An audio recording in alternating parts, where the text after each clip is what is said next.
Guys, today's our topic is mania. So mania क्या है? Mania एक मूड डिसऑर्डर है। इसमें क्या होता है?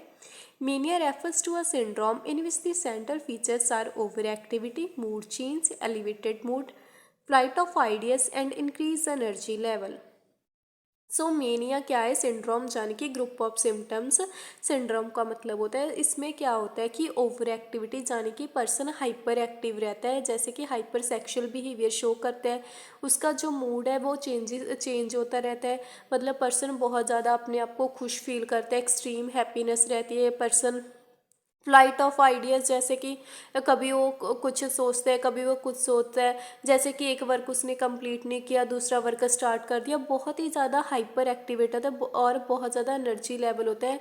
और मेनिया को अगर हम सिंपल टर्म में कहें तो mania means hyper activity, extreme happiness. So जो मेनिया जो ये सिम्टम्स हैं एक वीक तक रहते हैं, तब हम पेशेंट को कंसीडर करते हैं कि हाँ ये पर्सन मेनिया से सफ़र कर रहा है। सो एपिडर्मियोलॉजी। एपिडर्मियोलॉजी में क्या है? जो मेनिया यूजली 35 ईयर्स में होता है। ये वैसे तो बोथ सेक्सेस में कॉमन है, बट फीमेल्स में ज़्यादा होता है मेनिया के चांसेस। जो अनमैरिड इंडिविजुअल्स हैं उनमें ज़्यादा चांसेस होते हैं मेनिया होने के। सो कॉजेज़ क्या है मेनिया के? बायोलॉजिकल थ्योरीज के अकॉर्डिंग जेनेटिक फैक्टर बहुत मैटर करता है। अगर हमारे पेरेंट्स को डिसीज़ कंडीशन है मेनिया की, तो 50% चांसेस है कि हम में भी वो डिसीज़ कंडीशन आ सकती है। सो बायोकेमिकल थ्योरीज में क्या होते हैं? मेनिया में क्या होते हैं? सीरोटोनिन, डोपामिन और नॉन एपिनेफ्रिन का लेवल इंक्रीज हो जाते हैं। सो मेनिया में क्या होता है कि सीरोटोनिन, डोपामिन और नॉन एपिनेफ्रिन का लेवल इंक्रीज हो जाता है, जिससे कि person extreme happiness, over activity show करते हैं। और डिप्रेशन में इसके ऑपोजिट होता है। डिप्रेशन में क्या होता है? सीरोटोनिन, डोपामिन, नॉन एपिनेफ्रिन का लेवल डिक्रीज हो जाता है, जिससे कि पर्सन सैडनेस फील करते हैं, वर्थलेसनेस फील करते हैं। ठीक है। सो न्यूरो एंडोक्राइन थ्योरीज में क्या है कि बहुत सारी एंडोक्राइन डिसऑर्डर जैसे कि कुशिंग डिसीज़ है वो मेनिया को मतलब कॉज करते हैं। सो एंडोक्राइन डिसऑर्डर्स भी हैं मेनिया के कॉज हो सकते हैं। सो बायो साइको सोशल फैक्टर्स कौन से हैं जिसके कारण मेनिया हो सकता है? सोशल प्रेशर हो गया, social isolation, stressful life events हैं उसकी वजह से, या loss of beloved one, psychological factors like hopelessness, इसकी इन सब की वजह से भी हमें मेनिया हो सकता है। So symptoms of mania. So symptoms of mania में फर्स्ट क्या है? Level in manic episode. So पहले आता है यूफोरिया। यूफोरिया में क्या आता है कि पर्सन को ऐसे लगता है कि हाँ मतलब कि मैं बहुत ज़्यादा अच्छा हूँ। ठीक है। उसको मतलब जो अगर कोई मतलब उसको लगता बहुत ज़्यादा मतलब वो खुश दिखाई देता है, लेकिन अभी माइल्ड फॉर्म स्टार्ट हुई। जैसे कि किसी की मैरिज है, पर्सन खुश होता है, लेकिन मेनिया वाले पर्सन एक्सट्रीम हैप्पीनेस शो करते हैं। ये mild form of mania euphoria में। इलेशन में क्या होता है कि उसकी साइकोमोटर एक्टिविटीज, जैसे कि पर्सन बहुत ज़्यादा एक्साइटेड रहता है, एक मतलब साइकोमोटर एक्टिविटीज़ उसकी इंक्रीज हो जाती है। कभी पर्सन कुछ काम कर रहा है, कभी कुछ काम कर रहा है, एक काम को कंप्लीट नहीं कर रहा है, नेक्स्ट काम स्टार्ट कर रहे हैं, मतलब उसकी साइकोमोटर एक्टिविटीज़ बहुत ज़्यादा इंक्रीज हो जाती हैं। एक्साल्टेशंस में क्या है कि जो पेशेंट है उसको मतलब पर्सन है उसको डिल्यूजन ऑफ ग्रैंडियर, उसको ऐसा लगता है कि हाँ मैं राजा हूँ, मेरे पास ताकत है, मेरे पास बहुत ज़्यादा पैसा है, मुझे बहुत नॉलेज है। मतलब उसको ऐसा लगता है कि हाँ मैं किंग हूँ एक तरह के। एक्टेसियस में क्या है कि पर्सन को मतलब कि ऐसे लगता है कि हाँ मतलब बहुत ही extreme level happiness person show करते हैं, और ये सिवियर फॉर्म है मेनिया की। ठीक है। सो इसमें क्या होता है कि मेनिया का क्या सिम्टम्स है? नेक्स्ट, इंक्रीज साइकोमोटर एक्टिविटीज, मतलब उसकी जो साइकोमोटर एक्टिविटीज़ है वो इंक्रीज हो जाती है। कभी पर्सन इधर भाग रहा है, कभी उधर भाग रहा है, कभी कुछ कर रहा है, कभी कुछ कर रहा है। स्पीच एंड थॉट में क्या है? Flight of ideas, pressure of speech, distractibility, speaking loud. इसमें क्या है कि पर्सन कभी कुछ सोच रहा है, कभी कुछ सोच रहा है, बहुत ज़्यादा मतलब ऊंची बोल रहा है, मतलब बहुत ज़्यादा नॉइस कर रहा है पर्सन, उसको खुद नहीं समझ आ रहा है कि वो क्या बोल रहा है, क्या कर रहा है। सो अदर सिम्टम्स में क्या है, sleeplessness.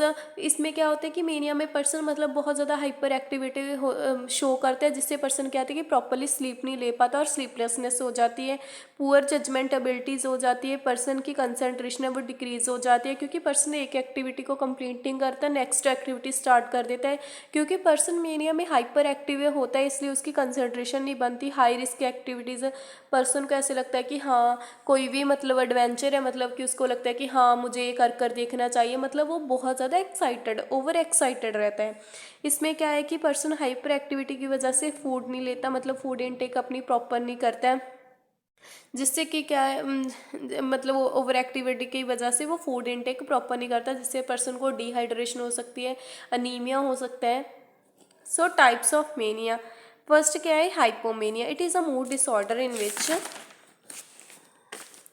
symptoms are not severe to cause significant impairment in social or occupational functioning। So hypomania में क्या होता है कि सिम्टम्स होते हैं बट इतने सिवियर नहीं होते कि हाँ पर्सन की सोशल और ऑक्यूपेशनल फंक्शनिंग को इम्पेयर करें। सो नेक्स्ट क्या है, एक्यूट मेनिया। इसमें क्या है कि पेशेंट सिम्टम्स शो करते हैं, जिससे क्या है उसके जो सोशल और ऑक्यूपेशनल फंक्शनिंग है वो इम्पेयर हो जाती है, मतलब कि जो अपनी सोशल एक्टिविटीज़ है, जो फिर ऑक्यूपेशन जो है उसका वो प्रॉपरली परफॉर्म नहीं कर पाता और पर्सन को हॉस्पिटलाइजेशन किया जाता है। इसमें क्या होता है, पर्सन यूफोरिया इलेशन शो करता है, उसके मतलब बहुत ज़्यादा हाइपर एक्टिविटी शो करता है, हाई एनर्जी लेवल होता है, उसका मूड स्विंग्स होते रहते हैं पर्सन के एक्यूट मेनिया में। सो डिलीरियस मेनिया में क्या है, डिलीरियस मेनिया जो सिवियर फॉर्म है मेनिया की, इसमें क्या है कि पर्सन कन्फ्यूज़न में रहता है, डिसओरिएंटेशन, पर्सन को टाइम प्लेस पर्सन कुछ नहीं मतलब ओरिएंट नहीं रहता भी क्या चल रहा है क्या नहीं चल रहा है। डिल्यूजन्स होते हैं, पर्सन को हेलुसिनेशंस होते हैं, उसको unnecessary voice, visual hallucinations, auditory hallucinations होते हैं। साइको मोटर एक्टिविटीज़ पर्सन की इंक्रीज़ हो जाती हैं, जिससे कि वो खुद को भी हार्म कर सकता है या किसी और को भी हार्म कर सकता है, जो और पर्सन के सुसाइडल रिस्क इंक्रीज़ हो जाते हैं। सो डिलीरियस मेनिया सिवियर फॉर्म है मेनिया की। सो मैनेजमेंट में क्या है, फार्माकोलॉजिकल मैनेजमेंट में क्या है, हम लिथियम देंगे। लिथियम में क्या है, अगर मेनिया का पेशेंट है हम उससे lithium tablet, lithium carbonate syrup, lithium citrate देते हैं, कार्बामेजिपाइन देते हैं, sodium valproate, calcium channel blockers, verapamil, anti convulsants देते हैं। एंटी कन्वर्जेंट्स में क्या है, टोपिरामेट, गाइबापेंटिन, एंटीसाइकोटिक्स देते हैं पर्सन को, रेस्पेरिडन, ओलेंजापाइन। इलेक्ट्रोकन्वल्सिव थेरेपी यानी कि ईसीटी हम पर्सन को देते हैं अगर मेनिया का पेशेंट है। अगर लिथियम और एंटीसाइकोटिक ड्रग्स प्रॉपरली वर्क नहीं कर पा रही है मेनिया पेशेंट पर, तब हम पेशेंट को ईसीटी यानी कि इलेक्ट्रोकन्वल्सिव थेरेपी हम पर्सन को देते हैं, जिसमें 6 to 8 ईसीटी यानी कि इलेक्ट्रोकन्वल्सिव थेरेपी देते हैं 3 times a week to mania patient. But क्या है कि अगर हम मेनिया को ट्रीट करने के लिए लिथियम देते हैं, सम टाइम क्या होता है कि लिथियम की ओवरडोज हो जाती है, जिससे हम लिथियम टॉक्सिसिटी कहते हैं।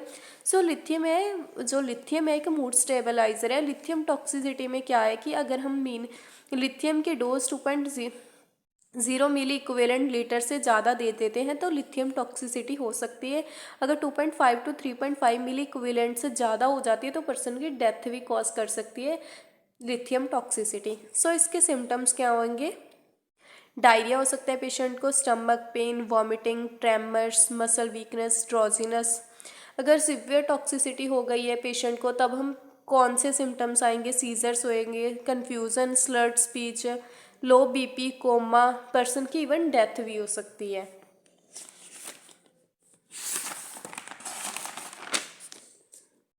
सो कॉजेज़ क्या है लिथियम टॉक्सिसिटी के, अल्कोहल हो सकता है, डायूरेटिक्स हो सकते हैं, लो साल्ट इनटेक, लो कैफीन इनटेक, डिहाइड्रेशन। मतलब अगर पर्सन प्रॉपरली कैफीन नहीं ले रहा है, प्रॉपर साल्ट नहीं ले रहा है, प्रॉपर डिहाइड्रेशन यानी कि पानी नहीं पी रहा है, तो लिथियम की टॉक्सिसिटी हो जाती है। सो इसको कैसे करते हैं, गैस्ट्रिक लवाज किया जाता है। गैस्ट्रिक लवाज में क्या होता है कि जो एक्सेसिव लिथियम है इसको रिमूव किया जाता है जीआई ट्रैक्ट से यानी कि गैस्ट्रोइंटेस्टाइनल ट्रैक्ट से। चारकोल है जो कि बाइंड कर जाती है लिथियम से। सो पेशेंट को एडवाइस किया जाता है कि बहुत ज़्यादा plenty of fluids, plenty of electrolytes और फ्रूट्स ले, सो दैट कि लिथियम की टॉक्सिसिटी को रिड्यूस किया जा सके। होल बाउल इरिगेशन किया जाता है अगर to prevent the absorption of lithium. So अगर सिवियर टॉक्सिसिटी हो जाती है so haemodialysis is the only option for to treat the lithium toxicity. It's all about mania. I hope you all like my video. Then please subscribe my channel.